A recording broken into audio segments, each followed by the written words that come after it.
வாஞ்சியோடு கேட்போமா? நீங்க சுவாமி ஆசைப்படுகிற சீயோனை போல சுவாமி நீங்க எங்களுக்கு பைபிள்ல வைத்திருக்கிற வாக்கு தத்தங்களை நாங்கள் சுதந்திரித்துக் கொள்ள சுவாமி எங்களை தகுதிப்படுத்துங்க என்று உங்களால உங்களுடைய ஆவியானவரை எங்களுக்குள்ள வந்தா முடியாத காரியம் எல்லாம் சாத்தியமாகும் என்று நம்ம ஒரு விசுவாசத்தோடு இந்த பாடலை பாடுகிறோம். நிறைவான ஆவியானவரை நீர் வரும்போது குறைவுகள் மாற்றி என்று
உள்ளம் நிரம்ப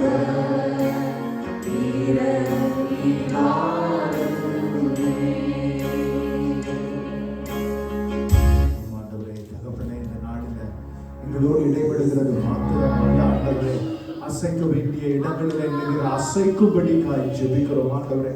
அப்பா, வெறும் வசனத்தை கேட்கிறவர்களாய் மாத்திரமல்லாமல் ஆண்டவரே, அதன்படி நடக்கிறவர்களாய் எங்கள் வாழ்க்கையை மாற்றி அமைக்கிற விதமாய் பரிசுத்த ஆவியானவர்கள் வாழ்க்கையில, எங்கள் இருதயத்துல, எங்க குடும்பங்களில, எங்கள் சபையில அசைவாடும்படிக்காய் நாங்க பாடினது போல ஆண்டவரே, அப்பா நீர் வந்தால் சூழ்நிலை மாறும், மந்த நிலைகள் மாறும், அபிஷேகத்தை குறித்ததான ஒரு அசதி மாறும் ஆண்டவரே.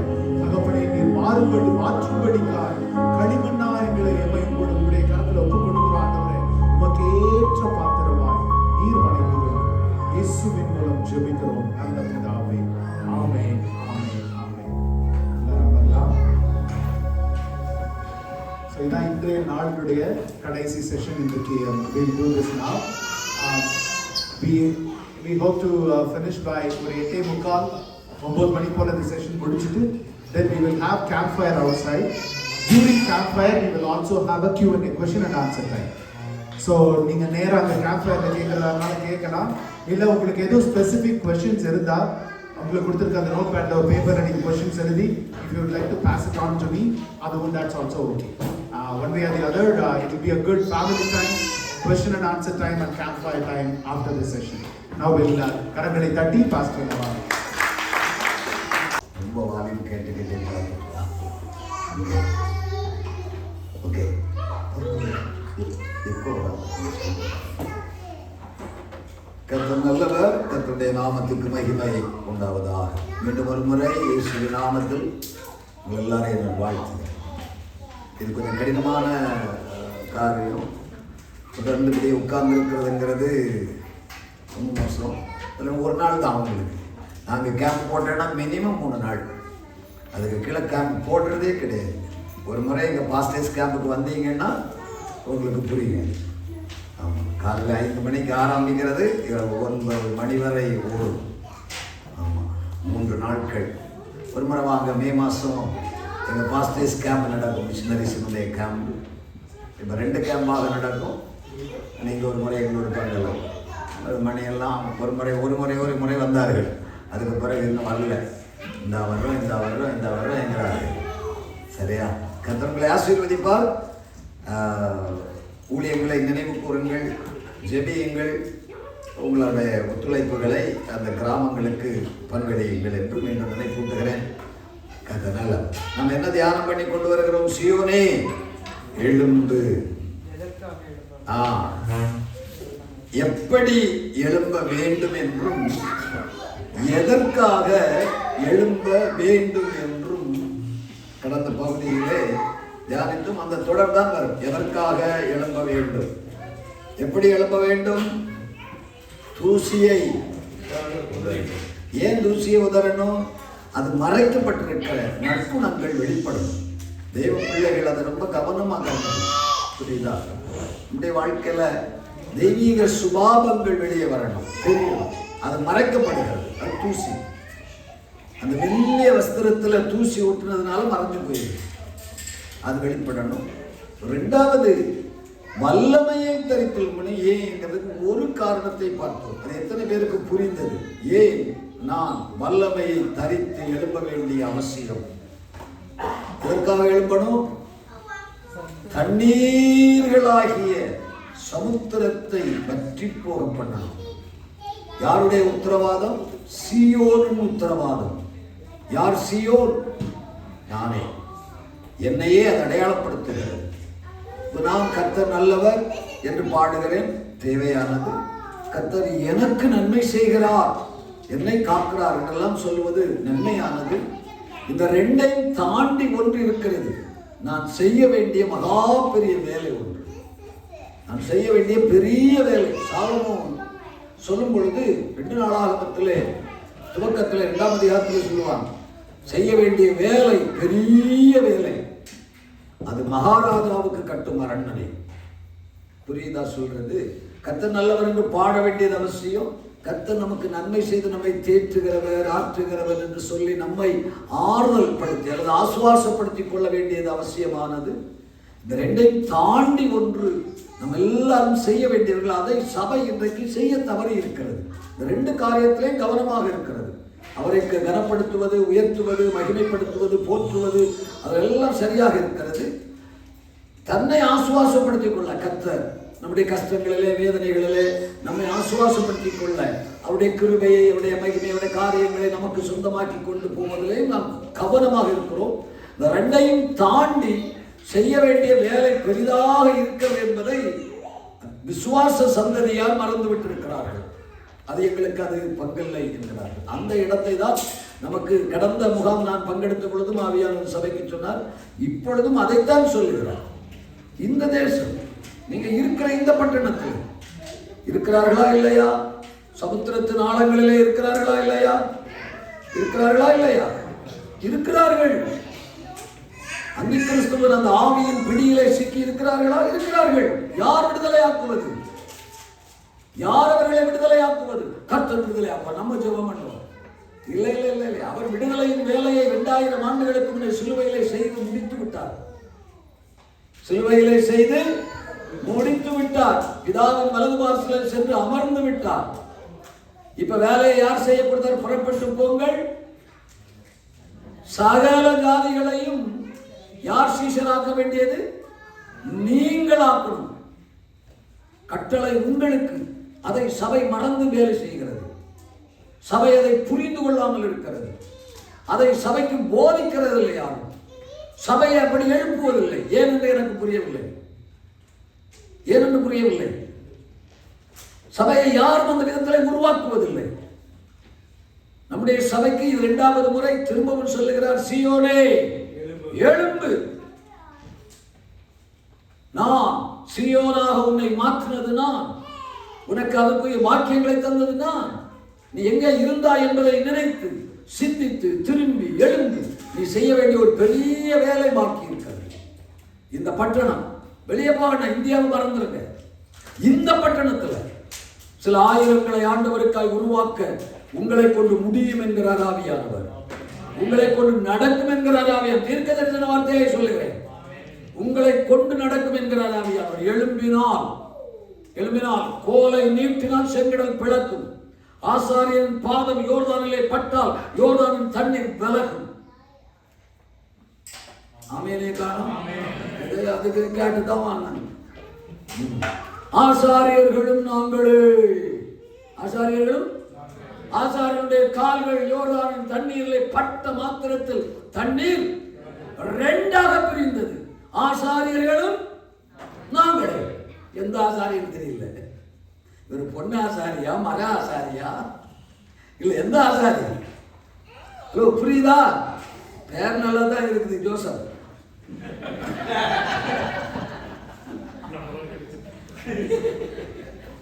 சூப்பரா தான் இருக்குது. பேரை கேட்டா நம்ம எல்லாம் சொக்கி போவோம். கால வச்ச யோசிக்கணும். யாருக்கு அந்த கிருபையை கொடுத்தாரு? நான் வந்து செய்வேன்னு சொன்னாரா? கவனிக்கிறீர்களா? நான் வந்து செய்வேன் அப்படி சொன்னாரா? நீ தான் செய்யணும். என்னை கொண்டு செய்யும்படியான ஒரு வேலை. கையை வச்சா அற்புதம் நடக்குன்னாரு. நடக்குமா? விசுவாசிகள் எல்லாம் ஆமென் சொல்லுங்க. விசுவாசிக்கிறவர்களால் என்ன நடக்கும்? நடக்குமா? அதுக்கு மாஸ்டர் வந்து தான் சொல்லணும். அந்த கிருபை எங்களுக்கு. அப்ப எந்த கிருபை இல்லைங்கிறாங்க? நாங்க விசுவாசிகளே இல்லைங்கிறாங்க. நாங்க விசுவாசிகளே இல்லை. நாங்க விசுவாசிகள் அந்த கிருபை இல்லைன்னு சொல்லலாமா? சொல்லக்கூடாது. தைரியம் இருந்தால் நீட்டி வைக்க வேண்டியது. வச்சா சோதனை நடக்கும், அது வேற. வைக்கிறதுக்கு பயம், செய்கிறது இல்லை. அந்த வெளிச்சம் நமக்கு வரணும். இந்த கேம்பில் அது வரணும். முடிவோட நீங்க போகணும். இன்னைக்கு நைட்டோட போறவர்களும் சிலர் இன்னும் இருப்பீங்கன்னு நினைக்கிறேன். 1-2 பேர் போயிட்டாங்க போல இருக்குது. போறவர்களா சீர்திருத்தப்படுது. இப்ப நம்ம சம்பவத்துக்கு வருவோம். ஏன் எழும்பணும்? எதற்காக எழும்ப சொல்ல? வல்லமையை தெரிஞ்சதற்காக எழும்ப சொல்லுகிறார். ஒன்று, சமுத்திரத்தின் ஆழங்களில் தண்ணீர்களாகிய அதை வற்றி போக பண்ணி அந்த காரியத்தை நடப்பிப்பதற்காக வல்லமை தரித்து எழுமணும். அது ரொம்ப முக்கியம். இரண்டாவது ஒன்று சொல்லும்போது அதே 51 வசனத்திற்கு பாருங்கள். ஏசாயா 51:9 பாருங்க. பலன்கொள் கர்த்தரின் புயமே. ஒருவேளை பாஸ்டர்கள் சீயோன் வரலையே அப்படின்னு நீங்க நினைச்சீங்கன்னா மேல போய் துவக்கத்துல போனா கர்த்தர் சீயோனுக்கு ஆறுதல் செய்வார்னு சீயோனை குறித்து தான் எழுதி கொண்டு வருவார். 51வது அதிகாரத்திலேயும் சீயோனுக்குத்தான் அந்த வார்த்தை சொல்லப்பட்டு கொண்டு வரும். இந்த இடத்துல சீயோன் எழுதலையே, அப்ப இது வேற பார்ட்டி அப்படின்னு நினைச்சிடக்கூடாது. புரியுதா? வேதத்தை சரியா முன்னையும் பின்னையும் பார்க்கும்போது நமக்கு அது புரியும். எழும்பலாமா? எதுக்காக எழும்பணும் சொல்லுங்க. ஒரு பேசித்தான் பாருங்க. எனக்கு அதாவது குணப்படுறதுக்கு 100 வசனம் எல்லாம் தேவையில்லை. சீர்படுறதுக்கு 100 வசனம், ஒரு வார்த்தை போதும். சரியாகிட்டு சரியாகிடும். அதனால கேட்டதை திரும்ப திரும்ப கேட்கிறேன். அதை கிராமத்தில் கேட்டு பழகிறேங்கிறேன். அதை பேச வச்சு கேட்டு அதை பேசி உனக்கு புரிஞ்சுதா சொல்லி என்ன புரிஞ்சுது, என்ன செய்ய போற, ஆமா அது கேட்டு சிரிக்கும். அது வீட்டில் போயிருந்து சிரிக்கும். வீட்டில் போனாலும் சிரிக்கும். நம்ம நினைச்சுக்கிட்டு நம்ம சொன்னதை நினைச்சுக்கிட்டு கிழவன் வீட்டில் இருப்பான். கிழவன் என்ன சிரிக்கிறேன்பா, என்ன சிரிக்கிறேன்பா. அது வேற ஒண்ணு இல்லை. இன்னைக்கு ஒரு ஆள் வந்தாரா, அவர் இப்படி சொன்னாரா, எப்படி சொன்னாரு, யாசநாதரை பற்றி சொன்னாரான்னு சுவிசேஷம் கிழவனுக்கு சொல்லிடும். ஒரே நாளையில அவரை கிழவனை சிரிக்க வச்சிடும். அடுத்த நாள் 2 பேரும் ஜோடியா தெச்சில் வந்து உட்கார்ந்துருப்பாங்க. புரியல? எல்லாம் ரொம்ப ரொம்ப ஈஸியான மெத்தட் வழிகள். நம்முடைய வேலை அது. இப்ப பாருங்க என்ன படிக்க புயமை பலன்கள் முந்தைய நாட்கள் பூர்வ தலைமுறைகள் எழும்பினது போல எழும்பு ராகாவை துண்டித்தது. அடுத்த கடைசி பகுதி, நீதான் அல்லவோ. ராகாவை துண்டித்தது நீதான் துண்டித்தாய். ராகாவை துண்டித்தது நீ. இப்ப ராகாவு துண்டிக்கப்படவில்லை. ராகாவு இப்போ பலம் கொண்டு எழுப்பி நிற்கிறாள். அதுக்கு இப்போ நம்ம குற்றப்படுத்துவதாக சொல்லல, புரிந்து கொள்வதற்காக. இங்க டைவர்ஸ் என்பது சர்வசாதாரணம். இன்னொரு மேரேஜ் என்பது சர்வசாதாரணம். பார்த்தவங்களை எல்லாம் லவ் பண்றது சர்வசாதாரணம். யாரோடைய குடும்பம் நடத்துவது சர்வசாதாரணம். கிறிஸ்தவர்கள் தானே. யார் மிஞ்சி நிற்பது இப்பொழுது? ராகாப் எழும்பி நிற்கிறாள். ராகாவை ஒரு நாளிலே துண்டித்தது நீ. இப்பொழுது சபைகளிலே கிறிஸ்தவத்திற்குள்ளே ராகாப் எழும்பி நிற்கிறாள். என்ன அர்த்தம்? ராகாப் யோசுவாவின் புஸ்தகத்திலே 2ஆம் அதிகாரம் 1வது வசனத்தை படிக்கும் பொழுது ராகாப் என்னும் என்ன வார்த்தை? வேசி. இன்றைக்கு கிறிஸ்தவ உலகத்தை ஆட்டி படைக்கிற ஒரு மோசமானது வேசித்தனாவி. எங்க இருக்கு அப்படின்னு கேட்டீங்கன்னா, டைவர்ஸ் பண்ணிக்கிட்டு காரணம் இல்லாம டைவர்ஸ் பண்ணிக்கிட்டு இன்னொருத்தைய கல்யாணம் பண்ணா அங்க என்ன ஆவி வேலை செய்யுது? வேசித்தனாவி. டைவர்ஸ் பண்ணலாம். விபச்சாரத்தில் கண்டுபிடிக்கப்பட்டால், விபச்சாரம் நிரூபிக்கப்பட்டால் டைவர்ஸ் பண்ணலாம். அது இல்லாம ஒத்துப்போக மனம் எங்களுக்கு ஒத்து போகல. எப்படி 2 பேராலையும் புரிஞ்சுக்கிட்டு போக முடியல. கல்யாணத்துக்கு முன்னால 9 கவுன்சிலிங். அப்படித்தானா? நம்ம 2 பேரும் புரிஞ்சு வச்சுக்கிட்டு இனி போனில் பேசி 6 மாசமாட்டு 2 பேரும் பேசி 2 பேரும் புரிஞ்சுக்கிட்டாங்க, கல்யாணம் பண்ணினது. 3 மாசம் முடிஞ்ச பிறகு இப்ப என்ன பண்ண முடியல? பேசுங்க, நடக்கிற சம்பவத்தை பேசுங்க. நடைமுறை அதை ஏன் பேச மாட்டேங்கிறீங்க? நடைமுறையை பேசுங்க. இப்ப இந்த ஊர்ல எல்லாம் பொதுவாக எல்லா இடங்களையும், நம்ம ஊர்லயும் அதான் இப்போ யாரும் பார்த்து பண்ணி வைக்க முடியல. தமிழ்நாட்டிலையும் படிக்க நடக்கல, எங்கேயோ ஒன்றும் பாதியாக நடந்தாதான். மற்றபடி 2 பேருக்கும் போன்ல நம்பரை கொடுத்து நீங்க 2 பேரும் பேசி முடிவெடுங்க. இப்போ 2 பேரும் 6 மாசமா பேசுறாங்க, பேசி ஒரு முடிவுக்கு வந்துடுறாங்க. இப்ப கல்யாணம் முடிஞ்சது, 3 மாசம் முடிஞ்ச ஒரு 3 மாசத்துக்குள்ள பேசுறாங்க. இந்த 3 மாசம் பேர சேர்ந்ததை இப்படி வைக்கிறாங்க. அப்ப நம்ம ஆட்கள் என்ன சொல்றாங்க? நம்ம ஆட்கள், எங்க ஆட்கள், எங்க வகையானாக்கள் ஒத்து போக முடியலன்னா பிரிஞ்சிருக்கிறது நல்லதுதான். அதுக்குன்னே ஒரு கூட்டம். ராகாவை ஒரு நாள் துண்டித்தாய். இன்றைக்கு கிறிஸ்தவ உலகத்தை ஆட்டி படைக்கிற ராகாவின் ஆவியை துண்டிக்க சபை எழும்பணும். சபை அதோடு ஒத்து போவதல்ல, அதற்கு கை கட்டுவதல்ல. அதெல்லாம் கர்த்தர் பார்த்துக் கொள்வார் என்று சொல்லக்கூடாது. சமீபத்தில் நடந்த ஒன்று சொல்றேன். சிபிஎம் சபையில் ஒரு ஊழியக்காரி, சிபிஎம் ரொம்ப வேகமானவங்க இல்லையா, உபதேசத்தில் அப்படி நிற்கிறவங்க. ஆமாம், ஒரு ஒரு ஒரு சந்தர்ப்பத்தில் நான் உங்களோட பேசப்படிய ஒரு வாய்ப்பு கிடைச்சது என்ன, அங்கே தவறான காரியத்தில் ஈடுபட ஒரு சகோதரி இருக்கிறார். அது சபைக்கு போகிறது, அது குடும்பத்தில் பிரச்சனை ஏங்கிட்ட வரும். அப்போ ஏங்கிட்ட வந்து நான் பேசலான்னு போயிருக்கிறதுல இந்த ஊழியக்காரிகள் வந்தாங்க. அப்போ தவற சொல்கிறோம், ஃபேமிலி ப்ராப்ளம், தவறு நடக்குதுன்னு, அதெல்லாம் நம்ம பேசக்கூடாது. அதெல்லாம் கற்று பார்த்துக்கொள்வார் இல்லை. இப்போ நீ எதுக்கு திரும்பி ஒன்று நீ எதுக்கு ஒழிஞ்சிற, எதுக்கு வீடு விட போய் ஜோ பண்ண போற, எதுக்கு சுவிசேஷம் சொல்ல போற, அது இல்லை ருச்சி ஒன்றும் இல்லை, அது கற்று பார்த்துக்கொள்வார். நீ வேலையை பார்த்துட்டு போ. இனிமேல் பாய் எடுத்துட்டு எங்கேயும் போகக்கூடாது. நம்மை பார்க்க சொல்லி இருக்கிற வேலை உண்டு, அதை நம்ம தான் பார்க்கணும். அதை பப்ளிக்ல பேசக்கூடாது. என் பைபிள் சொல்லுது, பாவம் செய்தவர்களை மீதி, பாவம் செய்தவர்களை போகல, எல்லாருக்கு முன்பாகவும் கடிந்து கொள். அது போதகருக்கு, இளம் போதகருக்கு, மூத்த போதகர் கட்டளை. பாவம் செய்தவர்களை எல்லாருக்கும் முன்பாகவும் கடிந்து கொள். ஏன்? மற்றவர்களுக்கு பயம்தான். இனி ஒருத்தன் பாவம் செய்ய மாட்டான். செய்தா பாஸ்டர் நம்மையும் சபை நடுவில் எழுப்பி விட்டு கேவலப்படுத்திடுவாரு. பாவம், அந்த பாவம் நம்ம செய்ய வேண்டாம், அது நம்ம செய்கிறதில்லை. ராகாவை துண்டித்தது நீ. இப்ப நீ எழும்பணும். சபை அந்த நிலைக்கு திரும்ப வரணும். அதனுடைய அடையாளம் வேசித்தனம். வேசித்தனம் மாம்ச. நமக்கு தமிழ்ல நம்ம இன்னொரு பக்கத்தில் சொன்னா அதுக்கு பேர் மாம்சத்தின் இச்சை. 1 யோவான் 2:16-17 எல்லாம் படிக்கிறோம். 3 பாவம் உண்டு, கண்களின் இச்சை, மாம்சத்தின் இச்சை, ஜீவனத்தின் பெருமை. கலாத்தியர் 5:16-17 படிக்கும் பொழுது கலாத்தியர் நிருபக்காரன் சொல்லும் பொழுது சொல்லுவான், மாம்சம் ஆவிக்கு விரோதமாய், ஆவி மாம்சத்துக்கு விரோதமாய், ரெண்டு அடிக்குது. ஆவியும் மாம்சமும் போராடுது. இதுல ஜெயிக்கிறது மாம்சம். கிறிஸ்தவ உலகத்தை இன்றைக்கு ரெண்டும் போராடுது, மனம் கிடையாது. கவனியுங்கள், சீயோனே எழும்பு, வல்லமையை தரித்துக் கொண்டு எழும்பு. ஜெயிக்க வேண்டியது, அழிக்க வேண்டிய ஒன்று இருக்கிறது. அது மாம்சம், சுயம், சாம்பலாகணும், அழிக்கப்படணும். சபைக்குள்ள மாம்சத்தின் கிரியைகள் வெளிப்படாமல் இருக்கணும். ரோமர் 8:7 பவுல் நமக்கு சொல்றது தெரியும். நல்லது செய்யணும்னு விருப்பம் எனக்கு இருக்கு, செய்கிறது தான்.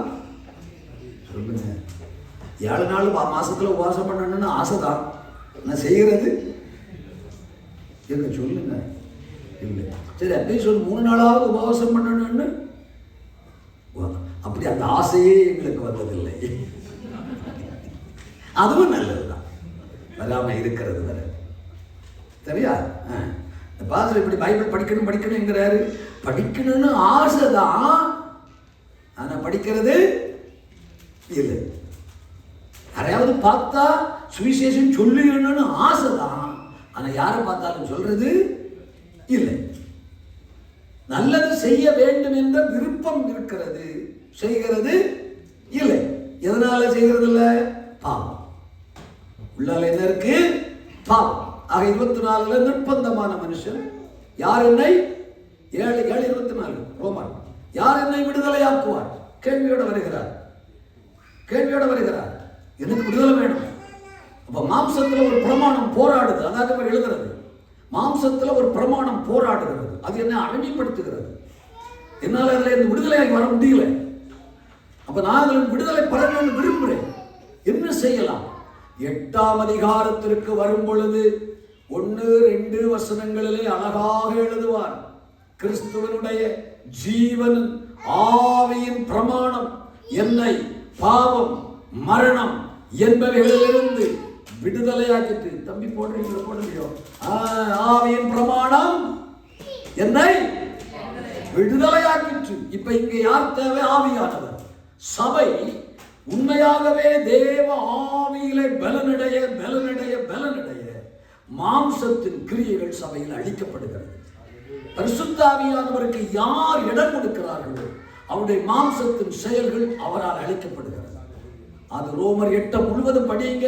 13வது வசனத்திற்கு போகும் பொழுது ரோமர் 8:13 இப்படி சொல்லும் பொழுது சொல்லுவார். எங்கேயோ இருந்து யாரோ போடுறவங்க பலமா போடுங்க. ரோமர் 8:13 மாம்சத்தின்படி பிழைத்தால் எப்படி பிழைத்துக்கிட்டு இருக்கிறோம்?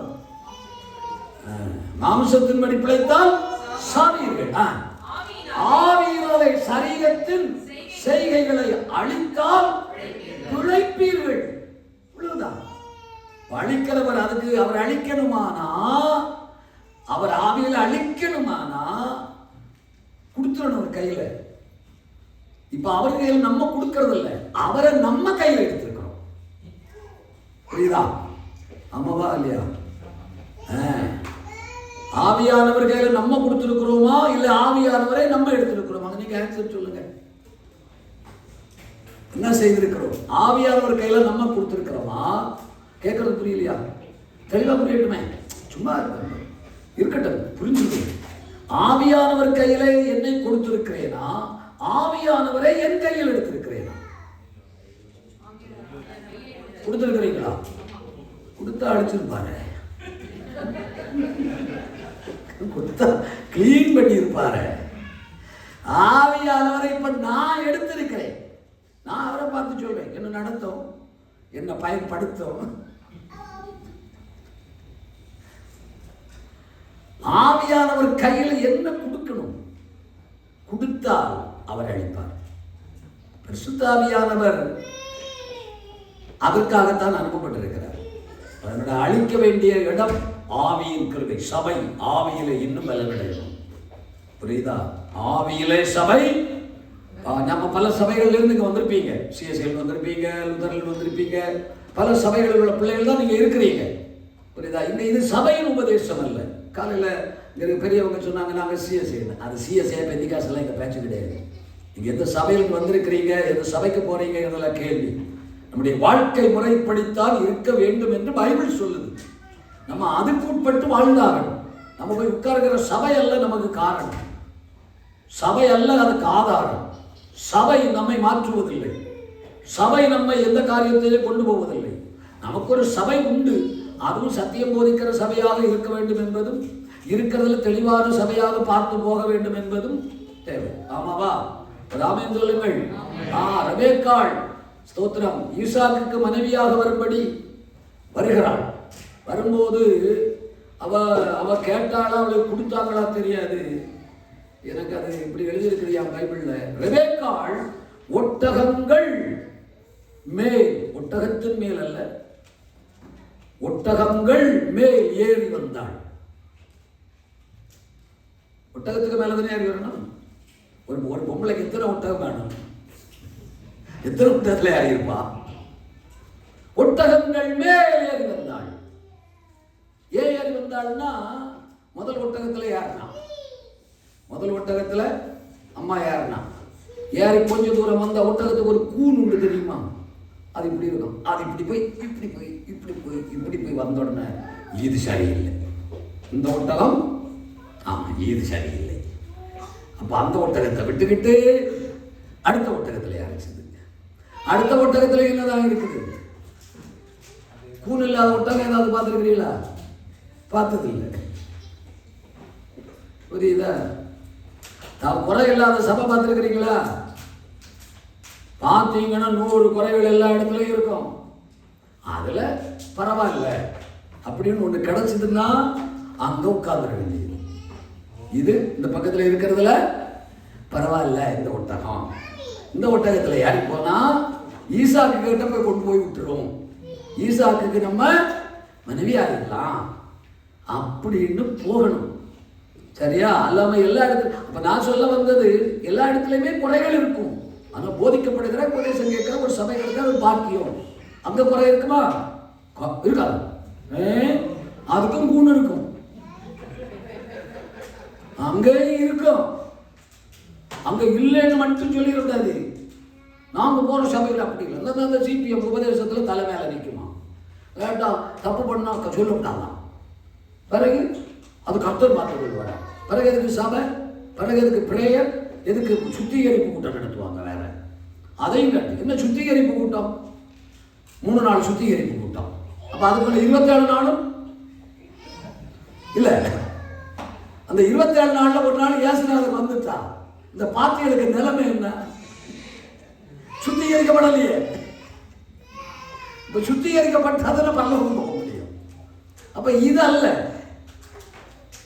அதை புரிந்து கொண்டோமானால் அதுக்கு வழி ஒன்லி ஆவியானவர். அது எங்க இருந்தாலும் அவருக்கு கண்ட்ரோலுக்குள்ளால் வரணும். கட்டுப்பாட்டு ஆவியானவர் என்னை கண்ட்ரோல் பண்ணி நடத்துகிறார். இஷ்டம் போல அலைவதில்லை, அவர் சித்தம் செய்து. ஃபாதருக்கு பாட்டு, ஃபாதர்கள் நான் பாட்டு ஸ்தோத்திரம். கட்டுப்பாட்டு ஆவியானவர் என்னை கண்ட்ரோல் பண்ணி நடத்துகிறார். இஷ்டம் போல் அலைவதில்லை, அவர் சித்தம் செய்து வாழ்பவர் நான். பாடுக்கு போற அல்லேலூயா சொல்லுங்க பார்க்கலாம். ஏன் சந்தோஷமா சிரிக்கவே மாட்டேங்கிறீங்க? இது கடினமான போதனை. இதை கேட்டால் யார் உங்களோடு கூட நிலைத்திருப்பார்கள்? ஏன் நீங்களும் போய்விட மனதா இருக்கிறீர்களோ?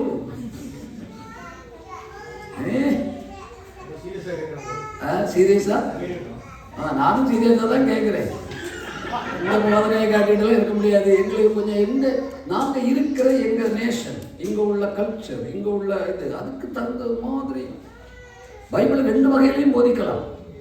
வேத வாக்கியங்களை 2 வகையிலும் போதிக்கலாம். சொல்லட்டுமா? சுவிசேஷம் 1, புஸ்தகம் 4. சுவிசேஷம் 1, புஸ்தகம் 4.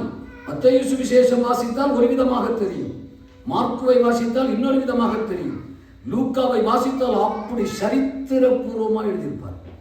புள்ளியும் வள்ளியும் தற்றாம அப்படி குருவே ஆதி முதல் கண்டதெல்லாம் நாங்கள் கண்டு ஆராய்ந்து பார்த்து விசாரித்து தேடி பிடிச்சி கோர்வை எழுதி. அதனால 24 அதிகாரம் அவ்வளோ பெருசா இருக்கும். மார்க்கு போய் கேட்டா அவர்கள் எனக்கு அப்படியெல்லாம் எழுத தெரியாது, 16 அதிகாரம் தான் எழுதினேன். உள்ள தகுதியிலே கிறிஸ்துவின் சுவிசேஷம். கிறிஸ்துவின் ஸ்டார்டிங்கே சுவிசேஷம். மத்தேயுவுக்கு எழுதும்போது ஆபிரகாமின் குமாரன், அங்க ஆபிரகாம் இப்ப நமக்கு இருக்கு. இயேசுநாதர் எல்லாம் ஆரம்பிக்கணும் சுவிசேஷம். மார்க்கு கிட்ட போனா, லூக்காட்ட போனா அது ஆதி அங்க. யோவான் கிட்ட வந்தா ஆதியிலே வார்த்தை. ஆமா, பரலோகத்துக்கு போகணும், அதுக்கு வழி. அப்ப இதெல்லாம் புரிந்து கொண்டு வாழணும்.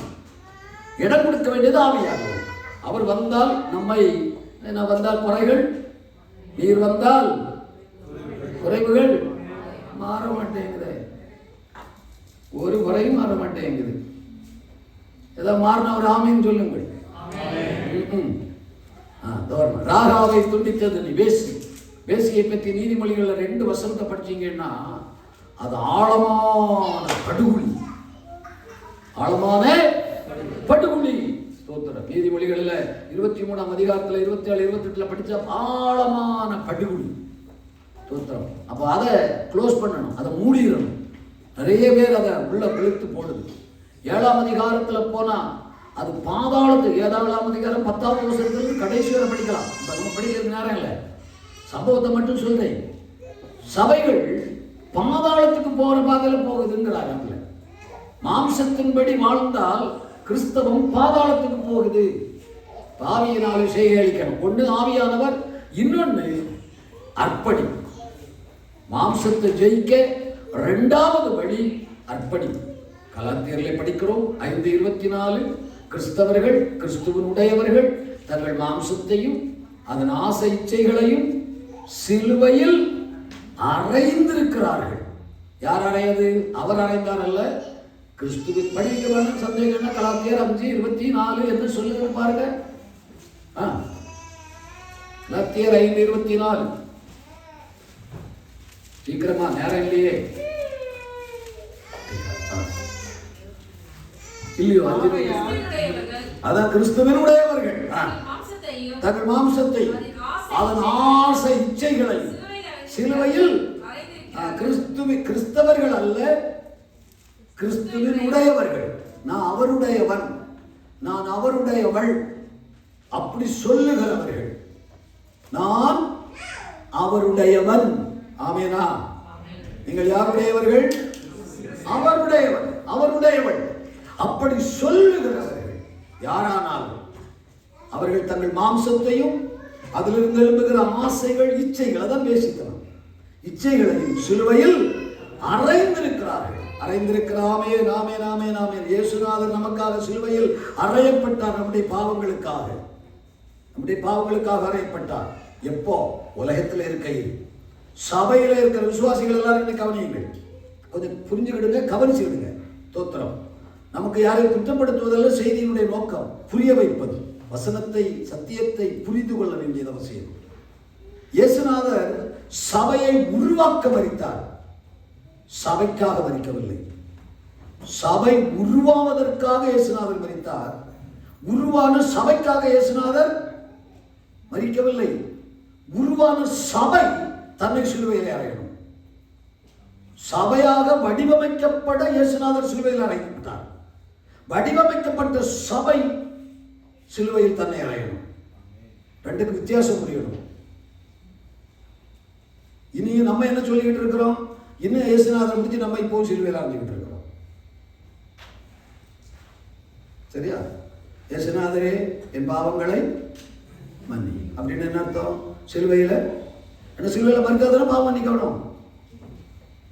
சிலுவையில் அவன் மறித்தாதான் பாவம் மன்னிக்கப்படும். இப்ப பாவ மன்னிப்பின் அதிகாரம் இயேசுநாதருக்கு இல்லை என்பது தெரியுமா? தெரியாது. இப்ப இல்ல. பூமியிலே பாவங்களை மன்னிக்க மனுஷகுமாரனுக்கு அதிகாரம் உண்டு. மார்க் 2:10. பூமியிலே பாவங்களை மன்னிக்க மனுஷகுமாரனுக்கு அதிகாரம் உண்டு. ஆனா உன்னதத்திலே இருக்கிற பிள்ளைகளின் பாவங்களை மன்னிக்க அவருக்கு அதிகாரம் உண்டா? நீங்கள் பூமியில் இருக்கிறீர்களா, உன்னதத்தில் இருக்கிறீர்களா? பூமியில் இருக்கிறீங்க. தோத்திரம் சாமி. ரட்சிக்கப்படாதவர்கள் இன்னைக்கு ரட்சிக்கப்படணும். நீங்க மனம் திரும்பணும். நீங்க உன்னதத்தில் வரணும். செய்தியின் முதல் பகுதியே அது. ரட்சிப்பு வரும்பொழுது நம்மை உன்னதத்தில் உட்கார வைக்கிறார். சியோனாய் மாற்றப்பட்ட பொழுதே என் குடியிருப்பு மாறுகிறது, என் பொசிஷன் மாறுகிறது, என் வாசஸ்தலம் மாறுகிறது, என் பெயர் மாறுகிறது, எல்லாமே மாறுகிறது. நான் இந்த உலகத்தான் அல்ல. நம்ம இப்ப என்ன சொல்லிக்கிட்டு இருக்கிறோம்? என்ன இருந்தாலும் பூமியில் உலகத்துல தானே இருக்கிறோம். என்ன இருந்தாலும் ஆமா. அப்ப அதனால ஆண்டவரே என் பாவத்தை மன்னியும். நம்ம சிலுவையில அறையணும். அவர் ஒரு முறை நமக்காக அறையப்பட்டால் அவரை திரும்ப நாம் சிலுவையிலே அறைய வைக்க கூடாது. அது நல்ல புரியாத. சீயோனே எழும்பு, நீ ஒரு நாள் ராகாபை துண்டித்தாய். வல்லமையை தரித்து எழும்பி மாம்சத்தில் எழும்புகிற இந்த ஆசை இச்சைகளை சிலுவையிலே அறைந்து நீ ஜெயிக்கணும். அந்த அர்ப்பணிப்பு தான் நம்மகிட்ட இல்லை. இனி ஒருவேளை உங்களுக்கு யோவான் சுவிசேஷத்தை போய் ஒரு நாள் நல்ல பாடம் எடுக்கணும். அதுக்கு first standard, second standard, third standard, fourth standard, fifth standard அந்த அந்த ஸ்கூலில் உள்ள ஒரு இது முடியும் இல்லை? முடியும் தானே? ஃபர்ஸ்ட் ஸ்டாண்டர்ட் என்ன சொல்லும்? நமக்கு பாவம் இல்லை என்போமானால் நம்மை நாமே வஞ்சிக்கிறவர்கள். யாருக்கு சொல்லும்? நமக்கு இல்லை. கிறிஸ்துவோடும் தேவ பிள்ளைகளோடும் ஐக்கியம் ஆகாதவர்களுக்கு சொல்லப்பட்ட செய்தி, நமக்கு சொல்லப்படல. யோவான் எழுதும் பொழுது நீங்களும் எங்களோடு ஐக்கியம் உள்ளவர்கள் ஆகும்படிக்கு இதை எழுதுகிறேன். நீங்க எங்களோட ஐக்கியமாகல, எங்கள் ஐக்கியம் பிதாவோடும் அவருடைய குமாரனோடும். அப்ப சபையோடு, இயேசுவோடு, பரிசுத்தவான்களோடு ஐக்கியமாகாதவர்களுக்கு எழுதுகிறார். வசனத்தை கரெக்டா படிக்கணும், தெளிவா படிக்கணும், தப்பா படிக்கப்படாது, தப்பா வியாக்கியானம் பண்ணப்படாது. எழுதி இருக்கிறபடி வியாக்கியானப்படுத்தணும். இயேசுவோடு இல்லை, பிதாவோடு இல்லை, பரிசுத்தவான்களோடு ஐக்கியம் இல்லை. அவர்கள் யார்? வெளியே இருக்கிறவர்கள். அவர்களுக்கு எழுதுகிறார், நீங்களும் எங்களோடு ஐக்கியமாகணும். எங்களோடு ஐக்கியமாகணும். ஆனா எங்களிடத்துல பாவம் இல்லைன்னு சொல்லக்கூடாது. வரும்பொழுது நான் பாவி ஒத்துக்கொண்டு வரணும். இயேசு கிறிஸ்துவின் ரத்தம் சகல பாவங்களை நீக்கி நம்ம என்ன செய்யும்? சுத்திகரிக்கும். பாவம் இல்லை என்ன அப்படியெல்லாம் வந்தா எங்க கூட வந்து சேர வந்தீங்கன்னா அது பெரிய பொய், பெரிய அநியாயம் அப்படின்னு எழுதுகிறார். முதல் அதிகாரம். 2ஆம் அதிகாரத்தில் வரும் பொழுது ஆரம்பிக்கும் பொழுதே என் பிள்ளைகளே அப்படின்னு ஆரம்பிப்பார். இப்ப இவர்கள் யார்? இப்ப வந்து சேர்ந்தவங்களுக்கு என்ன போர்டு? கவனிங்க, நான் சீயோனுக்கு சொல்றேன், ராகாவை துண்டிக்கணும், நமக்கு செய்தி புரியணும், வசனம் புரியணும். 2வது வசனத்து அதிகாரத்திற்கு வரும் பொழுது வந்து சேர்ந்தவர்களுக்கெல்லாம் ஒரு போர்டு கொடுத்தார். அதான் சீயோன், என் பிள்ளைகள், என் ஜனம். ஆரம்பமே 2ஆம் அதிகாரம் 1வது வசனம், என் பிள்ளைகளே, ஒருவன் பாவம் செய்கிறவனாயிருந்தால் நீதிபரராயிருக்கிற இயேசு அவனுக்காக மன்னிப்பான். மன்னிக்க மாட்டான். ஏன் மன்னிக்க மாட்டாரா? 2ஆம் அதிகாரம், என் பிள்ளைகளே, ஒருவன் பாவம் செய்கிறவனாயிருந்தால் நீதிபரராயிருக்கிற இயேசு அவனுக்காக பரிந்து பேசுவார். அப்ப மன்னிக்கிறது வேற ஒரு ஆள். மன்னிக்கிற பொறுப்பு இன்னொருவருக்கு போகும். ஏன்னா பிள்ளை என்னை மன்னிக்கிற பொறுப்பு எங்க அப்பாவுக்குரியது. என்னை மன்னிக்க வேற யாருக்கும் ரைட்டு கிடையாது. நான் எப்பொழுது அவருடைய பிள்ளையானேனோ, பிதாவுக்கு பிள்ளையானோ, என்னை மன்னிக்கிற உத்தரவாதம் அவருக்குரியது. குமாரன் இயேசுவுக்கு இல்லை. சபை அதை புரிந்து கொண்டு தன்னை எதுக்கு செய்தி சொல்லுகிறோம்? மாம்சத்தை ஜெயிக்கணும்னு சிலுவையில் சபை அறையப்படணும். இயேசுநாதரை திரும்ப திரும்ப அறையக்கூடாது. சபை இயேசுநாதரை மீண்டும் மீண்டும் சிலுவையில் அறைவதை நிறுத்திவிட்டு சபை தன்னை சிலுவையில் அறையணும். ராகாபை ஜெயிக்கணும். ஆதியிலே நடந்தது போல நடக்கணும். அப்படி வரணும். ஸ்தோத்திரம். பரிந்து பேசுகிறார். பரிந்து பேசுதலின் அடையாளம் என்ன? குமாரன் பரிந்து பேசுகிறார். மோசேயின் விண்ணப்பம் யாத்திராகமம் 32-33 போய் படிக்கும் பொழுது மோசே பரிந்து பேசினான். திறப்பிலே நின்றாரா? நின்றார். அழித்து விடுவேன் என்றார். அழிக்கல. ஆனா எப்படி சொன்னார்? மோசே, இவ்வளவு கதற, சரி போ. ஆனா பாவம் செய்தவனை விசாரிக்க வேண்டிய இடத்துல வச்சுனா விசாரிப்பேன். பைபிள் படிக்க மாட்டீங்களோ? மோசேயை பரிந்து பேசினோர், கர்த்தர் விட்டு விட்டார் அப்படின்னு நீங்க சொல்லுவீங்க. விட்டாரு. பாவத்தை மன்னிக்கல. பாவம் செய்தவனை அழிக்க வந்த தேவன் பாவத்தை மன்னிக்கல. இப்ப நான் அவனை அழிக்கல, நீ குறுக்கே நிக்கிற.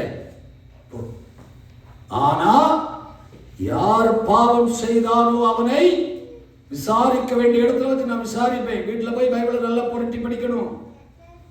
விசாரிப்பேன். இப்ப குமாரன் பரிந்து பேசுகிறார். குமாரன் பரிந்து பேசுகிறார். அதனால என்ன சொல்லுகிறார்? சரி, நீ இப்படி நிக்கிற, அதனால அடிக்கல, போ. ஏன் இப்ப தப்பு பண்ணாலும் அடி கிடைக்கலன்னு புரியுதா? கிறிஸ்தவன் தப்பு பண்ணாலும் அடி கிடைக்கல. அந்நிய பாஷை பேசிக்கிட்டு தப்பு பண்றான், அடி கிடைக்கல. ஊழியம் பண்ணிக்கிட்டு தப்பு பண்ணுகிறான், அடி கிடைக்கல. ஏன் கிடைக்கல? பரிந்து பேசுகிறார். ரத்த சிந்தனையா ரத்தத்தினால கழுவப்பட்ட பாத்திரம். நான் என்ன விசுவாசத்தில் ரட்சிக்கப்பட்ட பாத்திரம். இன்னைக்கு தலைதறிக்க போகுது. இறங்குங்கப்பா இருக்குது. விசாரிக்கும் நாள். கவனம். இப்பொழுதே அழிக்கணும், ஜெயிக்கணும். அதுக்குத்தான் வல்லமையை தரித்து. அது கொஞ்சம் கடினமா இருக்குது கேட்கறதுக்கு. கொஞ்சம் இருக்கட்டுமே, கடினமானது இருக்கட்டும். நான் சொல்றது ஆசீர்வாதத்துக்கு வழிகள். அப்படியே வாழ்க்கை அந்த மனதில் அர்ப்பணித்து பாருங்கள். அப்படியே வாழ்க்கை வாழ ஒப்பு கொடுத்து பாருங்கள். ஆத்துமா வாழ்வது போல் மற்ற எல்லாவற்றிலும் வாழ்ந்து சுகமாயிருப்பீர்கள். ஆமா, மொட்டையா சொல்லாண்டா. மற்ற எல்லாவற்றிலும் பிரியமானவரே, ஆத்துமா வாழ்வது போல் சொல்லுங்க எல்லாரும் சத்தமா. எல்லாவற்றிலும் வாழ்ந்து சுகமாய். வேற என்ன ஆசீர்வாதம் வேணும் உங்களுக்கு? எல்லாவற்றிலும் நீ வாழணும். அங்கேயும் வாழ்ந்தா மட்டும் இல்லை, சுகமாய் வாழணும். அது ஆசீர்வாதம். இப்ப நிறைய பேர் வாழ்றாங்க, சுகமா வாழ்றாங்களா? நல்ல வேலை, நல்ல பணம், சுகமா, நிம்மதியா, சந்தோஷமா? எத்தனை பேர்? எத்தனை பேர்? பணத்துக்கு குறைவில்லை, வேலை பொசிஷன் வேற, ஹை, வீடு போன்னு இருக்குது, எல்லாம் இருக்குது, நிம்மதியா, சந்தோஷமா, சுகமா? எத்தனை பேர்? திரும்பி பாருங்க சமுதாயத்தில். ஆண்டவர் தருகிற ஆசீர்வாதங்கள் இழக்கக்கூடாது, சுலபமாய் பெறலாம். அதுக்கு தான் வருகிறதெல்லாம் பூச்சாண்டி காட்ட வேண்டாம். ஆமென் சொல்லுங்கள். எனக்கு பூச்சாண்டி காட்ட தெரியும். 43 வருஷமா பிரசங்கம் பண்ணிட்டு இருக்கிறேன். இப்போ உங்களெல்லாம் பூச்சாண்டி காட்டி வருகிறது, இன்றைக்கே வருகிறது. இப்பொழுது இவர்களுக்கு அதை விட தெரியாதா என்ன? இவ்வளவு பேசுகிறேன். எனக்கு அதுக்கு 100 வசனமும் சொல்ல தெரியும். இப்ப என்ன தேவை? நான் கர்த்தருக்காக செயல்படணும். அப்ப என்னுடைய வாழ்க்கை ஒரு வார்த்தை கூட சொல்லி நம்ம நேரம் அதில் முடியும்னு நினைக்கிறேன். ஆமா, அவ்வளவுதான். 25 ஆகி போச்சு. எதுக்காக வல்லமை தரித்து எழும்பணும்? அதான் வல்லமை தரித்து, எதுக்காக வல்லமை தரித்து எழும்பணும்? சமுத்திரத்தின் திரளான தண்ணீர்களாகிய சமுத்திரத்தை வற்றி போக பண்ணணும். வற்றி போக பண்ணணும். ஏன் வற்றி போக பண்ணணும்? ஒரு வார்த்தையும் கேள்வி கேளுங்க, அப்பதான் உங்களுக்கு புரியும். ஏன் வற்றி போக பண்ணணும்? அதுக்குள்ளால மிருகங்கள் எல்லாம் இருக்குது. அதுக்குள்ளால எல்லாம் தேவ ஜனமும் இன்னைக்கு அதுக்குள்ளால போய் இருக்கு. அந்த மிருகத்தை க்ளோஸ் பண்ணணும், தேவ மக்களை வெளியே கொண்டு வரணும். அதுக்கு சபை இந்த வல்லமையை தரித்து எழும்பணும். புரியுதா? ஆவிக்குரிய வாழ்க்கையில கிறிஸ்தவர்களாக இருந்து இன்னும் ரட்சிப்பை சொந்தமாக்காத அநேக கிறிஸ்தவர்கள் இருக்கிறார்கள். உண்டாவா இல்லையா? இருக்கிறார்கள். அது பற்றி தெளிவில்லை அவங்களுக்கு. ரட்சிப்புன்னா என்னன்னு அவங்களுக்கு சரியான போதனை இல்லை. ரட்சிப்பின் வழியை குறித்து அவர்கள் சரியாக அறியவில்லை. ஆமா, லட்சக்கணக்கான மக்கள் இருக்கிறார்கள். இந்த பட்டணத்திலே ஆயிரக்கணக்கில் இருக்கிறார்கள். அப்ப அவங்க எங்க இருக்கிறாங்க? அந்த சமுத்திரத்தின் திரளான தண்ணீர்களுக்குள்ளே இருக்கிறார்கள். அவர்களை வெளியே கொண்டு, ஆனா தேவ மக்கள் ஒரு போர்டு உண்டு அவர்களுக்கு. அவர்களை வெளியே கொண்டு வரணுமானா நான் எழும்பணும். எழும்பினா வரும். தோத்திரம். எங்க ஃபேமிலியை சொன்னேனே, அவ்வளவு இந்துக்கள் வைராக்கியமானவர் நீடித்தவர்கள். நான் ஃபர்ஸ்ட் கிறிஸ்டியன் எங்க ஃபேமிலியில. இயேசுவை ஏற்றுக்கொண்டேன். அற்புதம் நடந்துருச்சு. அப்புறம் கோயிலில் வீட்டுக்கு பக்கத்தில் இதோட இருக்குது. நான் அப்பாட்டே சொல்லிட்டு அம்மாட்டே கிடையாது, எங்களை தொந்தரவு பண்ணாதீங்க, எங்களை விட்டுருங்க. அது எப்படி ஆனும் இப்படி நின்னாரு கொம்புல. பாருங்க, நீங்க வயசானவங்க, எங்க அப்பா உங்களை நான் வருத்தப்படுத்தக்கூடாது, உங்க விருப்பப்படி எல்லாம் செய்யுங்க, நான் மட்டும் வரமாட்டேன். நான் செத்து மண்ணோட மண்ணா போயிருக்கேன் குடும்பமா. எனக்கு உயிரோட இருக்கிறேன். அது இயேசுநாதர் எங்களுக்கு தந்த பிச்சை. இனி வாழ்ந்தா இயேசுநாதருக்காக தான் வாழ்வேன். 2-3 நாள் ஆனாரு. பிறகு அப்பா சரி போ அப்படின்னு விட்டாரு. சரி போன்னு விட்டாரு.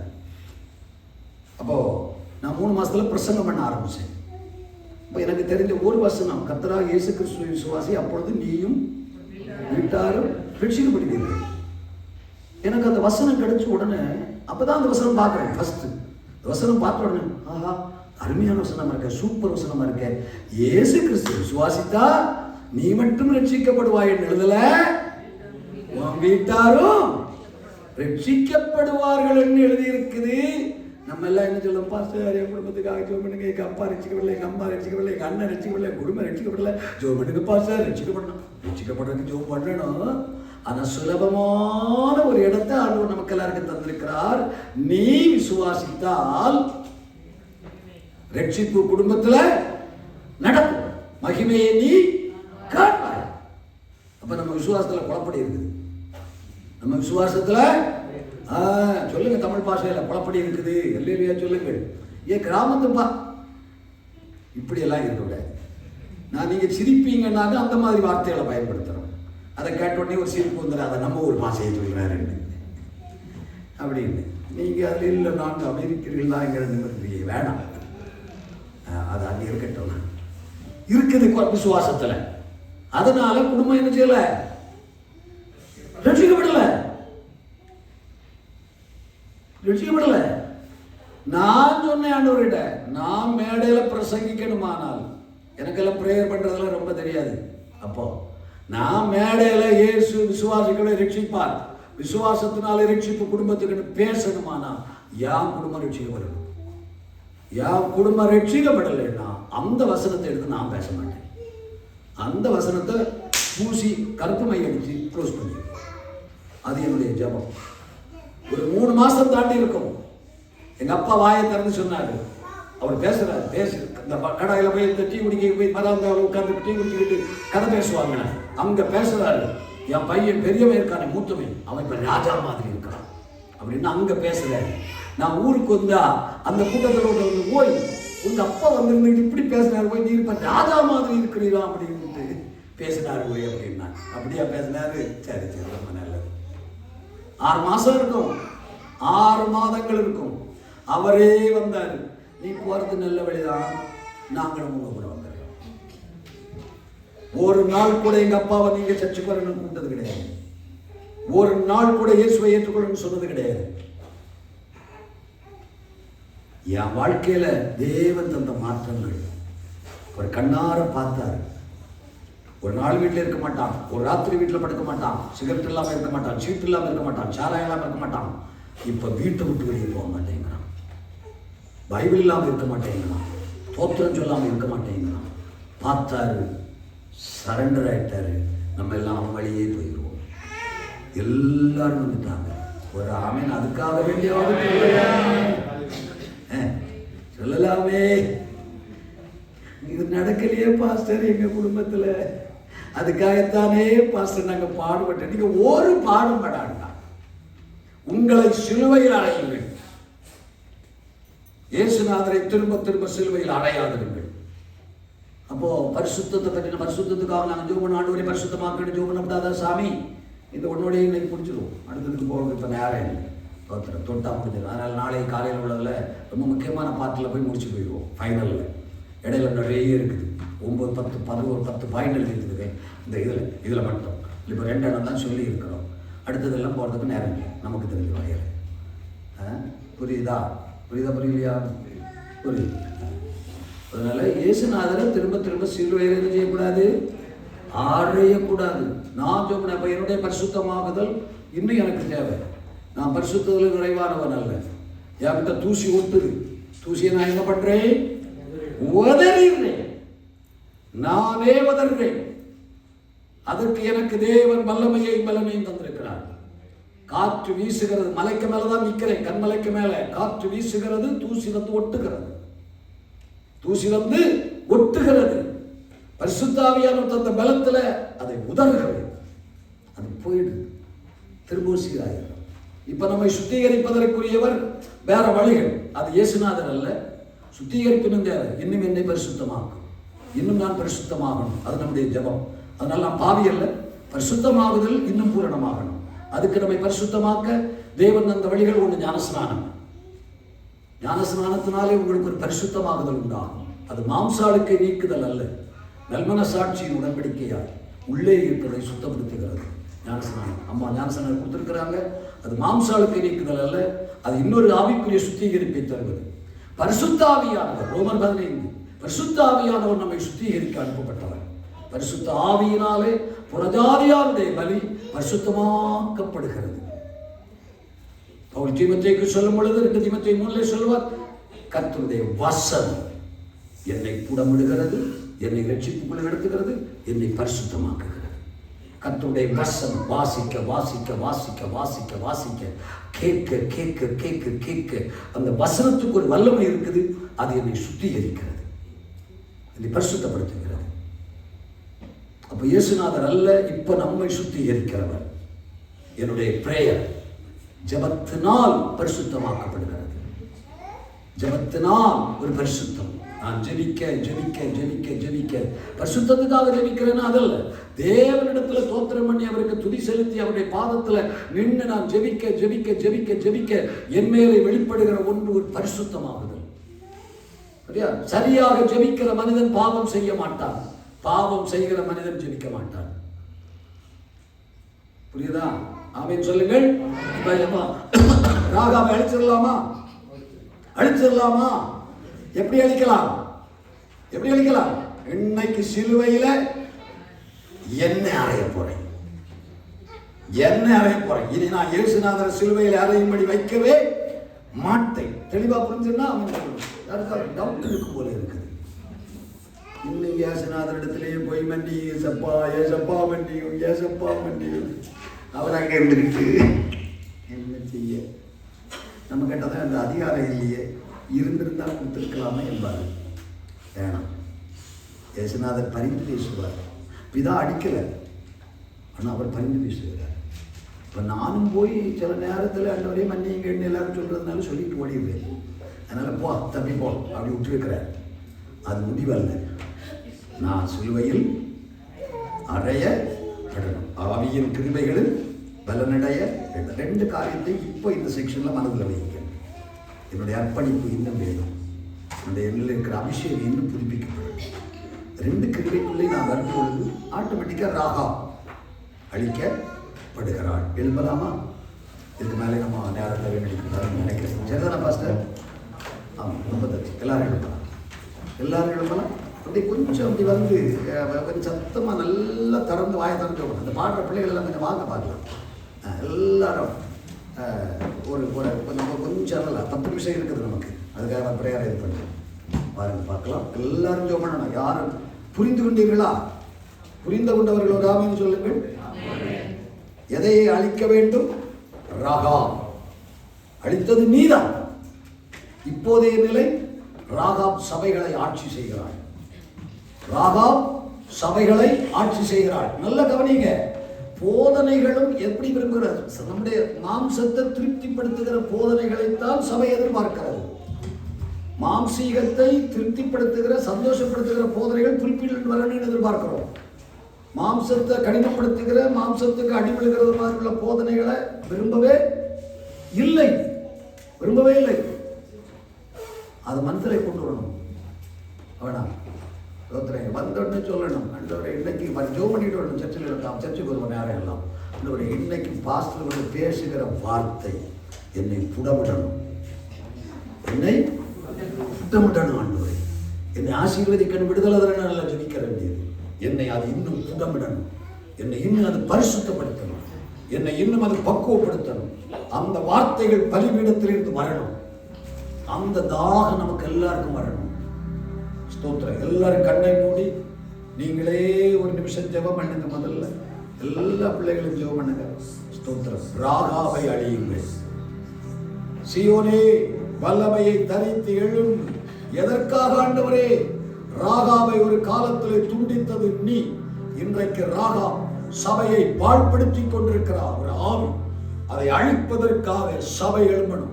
மாம்சத்தின் கிரியைகள், மாம்சத்தின் ஆசைகள், மாம்சத்தில் எழும்பும் இச்சைகள், மாம்சத்தின் சிந்தைகள், மாம்சத்திலே வெளிப்படுகிற சகல காரியங்களும் அழிக்கப்பட வேண்டியது அவசியம். அழிக்கப்பட வேண்டியது. எதுக்கு இடையில மாம்சத்துக்கு இடமே கிடையாது. ஆவியான ஒரு என்னை ஆட்கொள்ளும் ஆண்டவரே சொல்லுங்க. எல்லாரும் சொல்லுங்க, ஒப்பு கொடுங்க. தயவு செய்து தாழ்மையோடு ஒப்பு கொடுங்க. ஸ்தோத்திரம். உங்க மேல ஒண்ணு எனக்கு என்ன வருத்தம், எனக்கு என்ன கோபம்? ஆண்டவர் நாவிலே தந்த வசனத்தை சொல்லி இருக்கிறேன். நாவிலே அவர் போட்ட ஆலோசனைகளை சொல்லி இருக்கிறேன். உங்களை அவர் நேசிக்கிறபடியினாலே போதனைகள் கடினமானதாய் கொடுத்திருக்கிறார். உங்களை குறித்து தேவனுக்கு ஒரு பெரிய நோக்கம் இருக்கிறது. அது உங்களை உருவாக்கி எடுப்பது, உங்களை பக்குவப்படுத்தி எடுப்பது, உங்களை அவருக்காக பயன்பட வைப்பது. அதற்காக தேவன் நோக்கம் கொண்டு இந்த கேம்பில் என்னை கொண்டு வந்து நிறுத்தி இருக்கிறார். ஸ்தோத்திரம். அத்தனை தடைகளை தாண்டி தேவன் கொண்டு வந்து நிறுத்தி இருக்கிறார். ஆனால் சிலரை கர்த்தர் அதற்காக உருவாக்க போகிறார். சிலரை அப்படி கர்த்தர் எழுப்ப போகிறார். சிலரை கொண்டு கர்த்தர் சில காரியங்களை நடப்பிக்க போகிறார். தேவன் அருளுகிற தீர்க்க தரிசனமான வார்த்தை அது நடந்தே தீரும். நடந்தே தீரும். சபைக்குள்ளே அது நடந்தே தீரும். அது நிறைவேறியே தீரும். சமுத்திர ஆழங்களிலே சிக்கி கிடக்கிறதுல தேவ பிள்ளைகள் விடுதலை பெற்று சபைக்கு வருகிற அற்புத காட்சி இந்த சபைக்குள்ளே நடந்தே தீரும் என்கிறார் பரிசுத்த ஆவியானவர். பரிசுத்த ஆவியானவர் தீர்க்கமாய் சொல்லுகிறார், சபையே நீ எழும்பு. சமுத்திர ஆழங்களிலே சிக்கி கிடக்கிற என் பிள்ளைகளை ரட்சித்து உனக்கு நான் கொடுப்பேன்.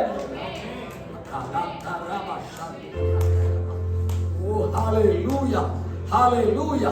ஜனங்களை வஞ்சிக்கிற ஆவி சபைக்குள்ளே கிரியை செய்யாதபடி அவைகளை நான் நிர்மூலமாக்குவேன் என்கிறார் கர்த்தர்.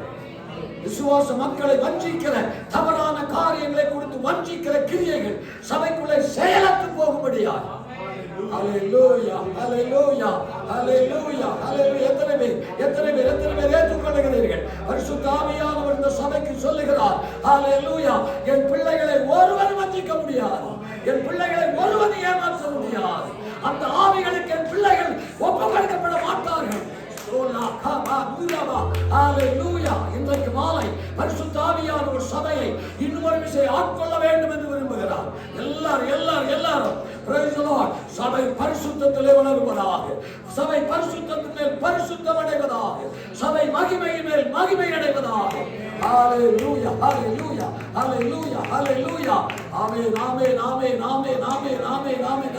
எல்லாரும் ஐயா தாகத்தோடு சத்தமா வாயை தரைங்கப்பா. எல்லாரும் ஸ்தோத்திரம் பண்ணி கேளுங்க. ஆண்டவரின் கிருபையை தரட்டும். எல்லாரும் வாயை திறந்து praise the Lord. ஆமென். அப்படியே ஒப்பு கொடுங்க. சிலுவையிலே அறையப்படுங்க. ஆண்டவரே என்னை அறைகிறே, என்னை சிலுவையில் அறைகிறே.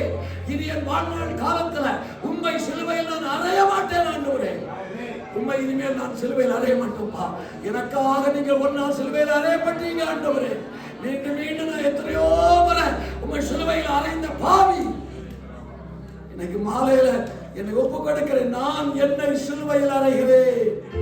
நான் என்னை சிலுவை. எத்தனை பேர் வாயை திறந்து சொல்லுங்க, சொல்லுங்க, நல்ல வார்த்தையை சொல்லுங்க. ஏசப்பா, இன்றைக்கு சிலுவையில என்னை அறைய ஒப்பு கொடுக்கிறேன் ஆண்டவரே. என்னை சிலுவையில் அறைய ஒப்பு கொடுக்கிறேன். என் ஆசையை அறைய ஒப்பு கொடுக்கிறேன். என் மாம்சத்தை அறைய ஒப்பு கொடுக்கிறேன். என்னுடைய இச்சைகளை அறைய ஒப்பு கொடுக்கிறேன்.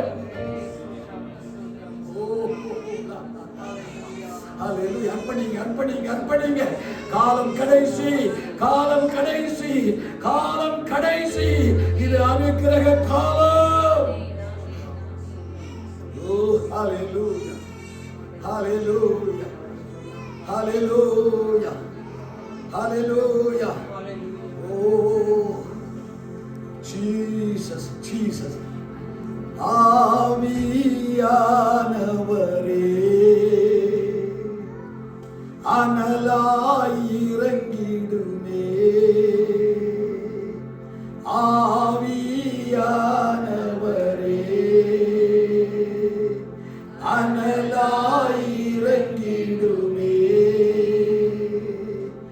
எல்லா ஆவியின் வரங்களோடு பலமாயின்று இறங்கும் ஆவியானவரே. அனலாய் இறங்கிடுமே. ஆவியானவரே. எத்தனை பேர் தாகத்தோடு அனலாய் இறங்கிடுமே. எல்லா ஆவியின் வரங்களோடு பலமாயின்று இறங்கும் ஆவியானவரே அனலாய் இறங்கிடுமே. கரங்களை தட்டி தேவன் நம்மை அந்த பாதையிலே நம்மை கர்த்தர் நடத்துவாராக, நம்மை கர்த்தர் பயன்படுத்துவாராக. சபை ராகாவை பாதபடியாகும் வாக்கியம் சபைக்கு தேவன் கட்டளையிடுவாராக. பலிசர்ப்பத்தின் ஆவிகளை நிர்மூலமாக்குகிற கிருபை சபையிலே உண்டாவதாக. தேவ ஜனத்தை விடுதலையாக்கும் வாக்கியம் சபையிலே பெருகுவதாக. தகப்பனே, உடைய பாதபீடத்திலே எங்களை ஒப்புக் கொடுக்கிறோம். இந்த வார்த்தைகள் ஒன்றும் தரையிலே விழுந்து விடாதவர்கள் எங்கள் வாழ்விலே நிறைவேற கிருபைதான்.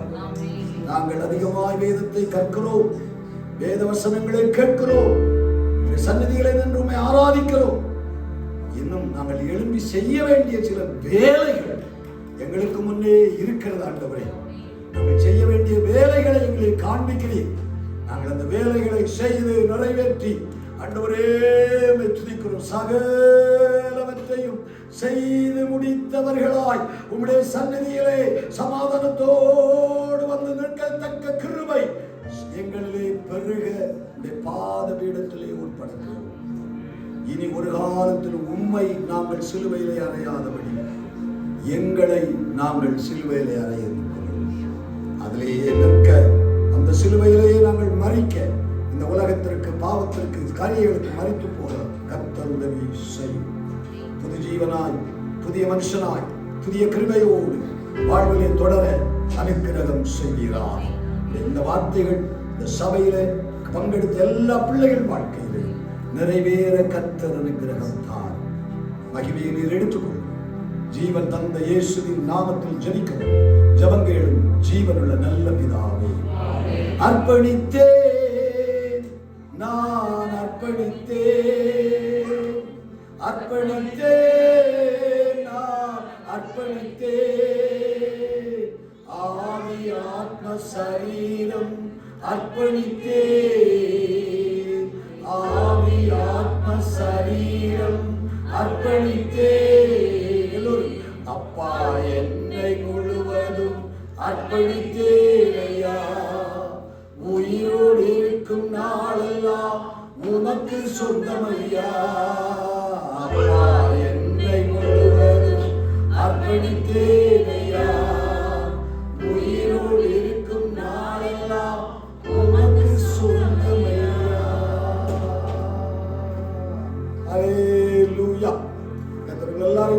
ஆசீர்வதிப்பாராக.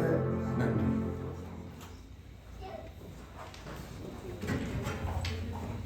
Praise the Lord. கர்த்தருக்கு ஸ்தோத்திரம். இந்த நாள் முழுவதும் அதிகாலையில் எழுப்பி எல்லாம் வந்து இந்த நாள் முழுவதும் கர்த்தர் நம்மை ஆசீர்வதித்திருக்கிறார். நிறைய சேலஞ்சஸ் கர்த்தர் கொடுத்திருக்கிறார். அதனால அவை எல்லாவற்றையும் தியானித்து கர்த்தருடைய வேதத்திலே தியானமாய் இருக்கிற மனுஷன் பாக்கியவான். தியானித்து அதை நம்முடைய வாழ்க்கையில செயல்படுத்த ஆவியானவர் நமக்கு பலன் தருவாராக.